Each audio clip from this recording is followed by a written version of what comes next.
Hello learners, आप सभी के लिए हिस्ट्री सब्जेक्ट क्लास 11 के स्टूडेंट के लिए चैप्टर 3 का पार्ट 2 वीडियो लेकर आ चुका हूं। यदि आप पार्ट 1 वीडियो नहीं देखे हैं तो चैनल के प्लेलिस्ट में जाकर देख लीजिएगा, जिसका नाम लिखा हुआ है क्लास 11 हिस्ट्री सेमेस्टर 1।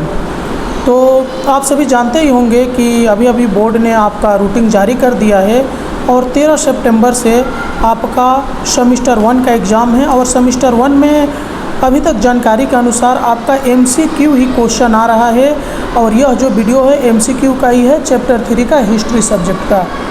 तो चलिए हम लोग इसका ये पार्ट 2 वीडियो है, पार्ट 1 जाकर ज़रूर देखिएगा। चलिए शुरू करते हैं। प्राचीन यूनान में गणित शास्त्र का जन्मदाता कौन था? तो थेलीज। थेलीज ने किस सिद्धांत का आविष्कार किया था? तो पिरामिड की ऊंचाई ज्ञात करने का सिद्धांत। पाइथागोरस का प्रसिद्ध ज्यामितीय सिद्धांत क्या है? तो समकोण त्रिभुज का कर्ण। किस यूनानी गणितज्ञ ने अर्धचंद्र के वर्ग माप की समस्या हल की थी? तो हिप्पोक्रेटिस। किसने संख्या के सिद्धांत का आविष्कार किया और इसे विभाजित किया था? तो पाइथागोरस ने। प्रसिद्ध गणित और ज्यामिति ज्योतिषी थेलीज का किस तिथि को सूर्य ग्रहण का सही समय ज्ञात करने का सिद्धांत था? तो 28 मई 585 ईसा पूर्व। किसने चंद्रमा के प्रकाशित भाग का सिद्धांत प्रतिपादित किया था? तो पार्मेनिडीज ने। एनेक्सेगोरस ने कौन सी महत्वपूर्ण ज्योतिषीय जानकारी दी थी? तो चंद्र ग्रहण के कारण। जीव विज्ञान के क्षेत्र में यूनान का वास्तविक संस्थापक कौन था? तो अरस्तु।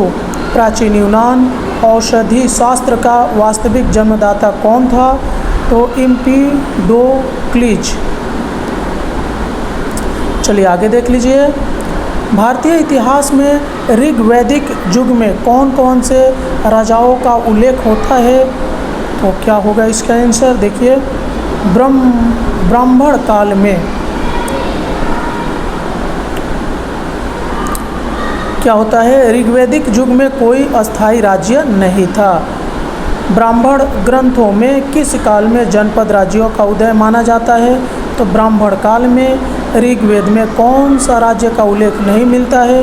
तो जनपद का उल्लेख नहीं मिलता है। किस काल में महाजनपदों का उदय हुआ? तो ब्राह्मण काल में। महाजनपदों में किस प्रकार के शासन तंत्र प्रचलित थे? तो राजतंत्र और गणतंत्र दोनों प्रकार के शासन तंत्र प्रचलित थे। वजी का शासन किस प्रकार का था? तो वजी गणतांत्रिक शासन का एक परिसंघ था। प्राचीन भारत में राज्य के रूप में जनपद और महाजनपद का उदय कब हुआ? तो ब्राह्मण काल में। महाजनपदों में कौन कौन से शासन प्रकार प्रचलित थे? तो राजतंत्र और गणतंत्र। मगध में कौन सा शासन प्रकार प्रमुख था? तो राजतंत्र। वज्जी गणराज्य में कौन कौन से कुल सम्मिलित थे? तो 8 गण। काशी राज्य की राजधानी कहाँ थी? तो वाराणसी। कौशल जनपद की राजधानी का नाम क्या था? तो श्रावस्ती। गणतंत्र और राजतंत्र के मध्य क्या अंतर है? तो गणतंत्र में शक्ति जनता के हाथ में होती है, जबकि राजतंत्र में शक्ति राजा के पास होती है। महाजनपद युग किस समय के अंतर्गत आता है? तो 6वीं शताब्दी ईसा पूर्व। लिच्छवी गणराज्य की राजधानी का नाम क्या था? तो वैशाली। मगध साम्राज्य के उदय का सबसे प्रमुख कारण क्या था? तो अजातशत्रु द्वारा षड्यंत्र और सत्ता प्राप्ति। साम्राज्य की परिभाषा क्या है? तो एक केंद्रीय अधिकारी के नियंत्रण में राष्ट्रों एवं राज्यों का संघ। साम्राज्य और गणराज्य में अंतर क्या है? तो राजतंत्र में एक राजा या रानी होते हैं, साम्राज्य में एक सम्राट या सम्राज्ञी होती है। इतिहास में साम्राज्य के उदाहरण कौन कौन से हैं? तो ये उपयुक्त सभी होगा, आप देख लीजिएगा। आगे देखिए कि साम्राज्य के लक्षण क्या है? तो विभिन्न भाषा, जाति, वर्ग और धर्म के लोग साम्राज्य की सबसे महत्वपूर्ण विशेषता क्या है? तो एक केंद्रीय शक्ति के अधीन।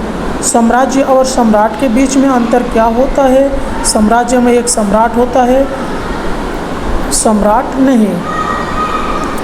साम्राज्य के उदाहरण क्या है? तो ये सभी इसके उदाहरण होंगे। साम्राज्य की संगठनात्मक संरचना क्या है? तो एक सम्राट द्वारा प्रबंधित। साम्राज्य की सामाजिक संरचना में क्या विशेष है?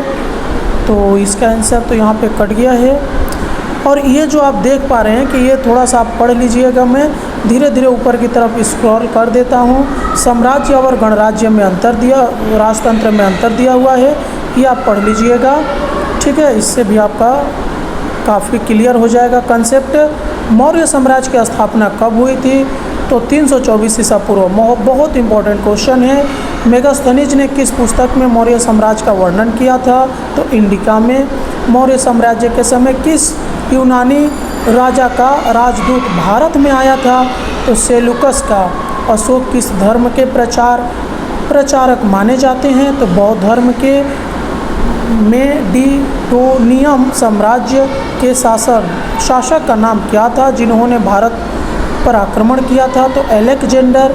मौर्य साम्राज्य के समय कौन कौन से विदेशी यात्री भारत आए थे? तो ये सभी आए थे, नाम देख लीजिएगा। चंद्रगुप्त मौर्य ने किस सम्राट के साथ शादी की थी जिससे उनका सम्राट अशोक का जन्म हुआ था? तिस्याका से।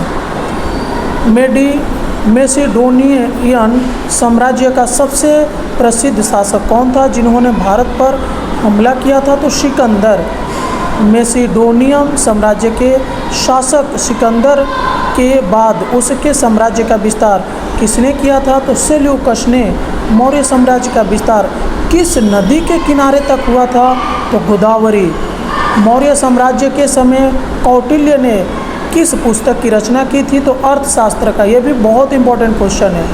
अशोक द्वारा किस विशाल धर्म शासन का प्रसार किया गया था? तो ये सभी होगा, देख लीजिएगा। मेसिडोनियन साम्राज्य के समय किस यूनानी योद्धा ने भारत पर आक्रमण किया था? तो सिकंदर ने। मौर्य साम्राज्य के समय कौन कौन से विदेशी, ये पहले भी हो चुका है।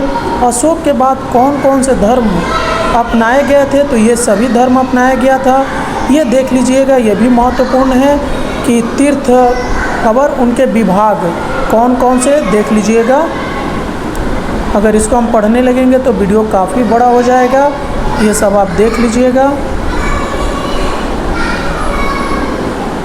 हाँ, ये बहुत महत्वपूर्ण है, आप लोग इसे बहुत ध्यान से पढ़िएगा कि अशोक के जो 14 शिलालेख थे, कौन से शिलालेख में कौन सी बात कही गई थी, आप देख सकते हैं। जैसे मैं पढ़ दे रहा हूँ,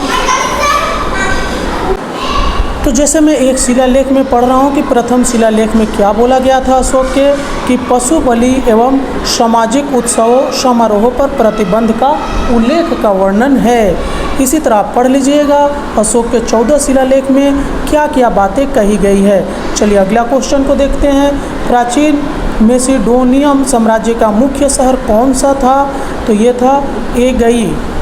मेसिडोनिया के किस शासक ने थेसली, थिब्ज और एथेंस जैसे नगर राज्यों को जीतकर संपूर्ण यूनान पर अधिकार किया था? तो फिलिप द्वितीय। मेसिडोनियम फाल्नुक्स का उपयोग किस शासक ने किया था? तो फिलिप द्वितीय ने। मेसिडोनिया के शासक किस सपने को साकार करने का सपना देखते थे? तो फारसी साम्राज्य को जीतने का। किस वर्ष में सिकंदर ने अपने पिता फिलिप द्वितीय के बाद राजा का पद संभाला था? तो 336 ईसा पूर्व। मेसिडोनिया के सम्राट सिकंदर ने किस युद्ध में प्राचीन भारतीय राजा पोरस पर विजय हासिल की थी? तो ये हो जाएगा आपका हाइडेस्पेस की लड़ाई में। सिकंदर ने किस वर्ष में सिकंदर की मृत्यु कब हुई थी? तो 323 ईसा पूर्व। ये भी इम्पोर्टेंट क्वेश्चन है। सिकंदर की मृत्यु के बाद मेसिडोनिया साम्राज्य क्या हुआ था? तो ढह गया था। मैसेडोनिया राज्य का विकास किस नेता के नेतृत्व में हुआ था? तो फिलिप द्वितीय के नेतृत्व में। फिलिप द्वितीय ने किस नगर राज्य को जीतकर संपूर्ण यूनान पर अधिकार किया था? तो थेसली, थिप्स और एथेंस पर। मैसेडोनियम फालांक्स का उपयोग किस शक्ति के लिए किया जाता था? तो सैन्य शक्ति के लिए। सिकंदर ने किस समय पर मैसेडोनिया की राजधानी एगई में उसकी हत्या की गई थी? सिकंदर ने किस समय पर मैसेडोनिया की राजधानी एगई में उसकी हत्या कर दी थी? तो 336। सिकंदर ने कितने साल की अवस्था में सिंहासन पर बैठकर अपने विजय अभियान पर निकला था? तो 20 वर्ष की अवस्था पर। सिकंदर ने किस लड़ाई में प्राचीन भारतीय राजा पोरस पर एक महत्वपूर्ण जीत हासिल की थी? तो यह है हाइडेस्पेस की लड़ाई में। सिकंदर ने किस शहर में अज्ञात कारणों से अपनी मृत्यु हुआ था? तो बेबीलोन शहर में। हेलेनिस्टिक सभ्यता की शुरुआत किसने की थी? तो सिकंदर ने। उसके बाद हेलेनिस्टिक सभ्यता की मुख्य विशेषताएं, ये थोड़ा आप देख लीजिएगा, ठीक है, बहुत ही इम्पोर्टेंट है, आपका कंसेप्ट और भी क्लियर हो जाएगा। ठीक है, आगे देखिए, चंद्रगुप्त का पुत्र कौन था? तो चंद्रगुप्त द्वितीय। गुप्त साम्राज्य के संस्थापक कौन थे? तो श्रीगुप्त। गुप्त साम्राज्य के किस सम्राट को भारत का नेपोलियन कहा गया है? तो समुद्रगुप्त को। समुद्रगुप्त ने किस राज्य में 18 राज्यों पर विजय प्राप्त किया था? तो अटविक। समुद्रगुप्त किस उपाधि को अपनाया था जो उन्हें शकारी कहलाने लायक बनाता है? तो शकारी का। समुद्रगुप्त की विजयों को लिखित रूप में किसने दर्ज किया था? तो हर्षवर्धन ने अपनी लेखनी में। समुद्रगुप्त की युद्ध प्रताप का वर्णन किस लेखिका में किया गया था? तो हर्षचरित्र में। समुद्रगुप्त ने विजयी बनने के बाद किस पौराणिक नारी से विवाह किया था? तो लक्ष्मी कुमार देवी से। समुद्रगुप्त के किस नरेंद्र वंश के अंतर्गत गुप्त साम्राज्य अस्तित्व में आया था? तो वैश्य। समुद्रगुप्त के किस वंश का प्रताप है उसे नागराजा कहा गया था? तो गृहपतियों। तो इस वीडियो में बस इतना ही। बहुत जल्द मैं इसका पार्ट 3 वीडियो लेकर आऊँगा। चलिए मिलते हैं किसी और वीडियो में, तब तक के लिए जय हिंद।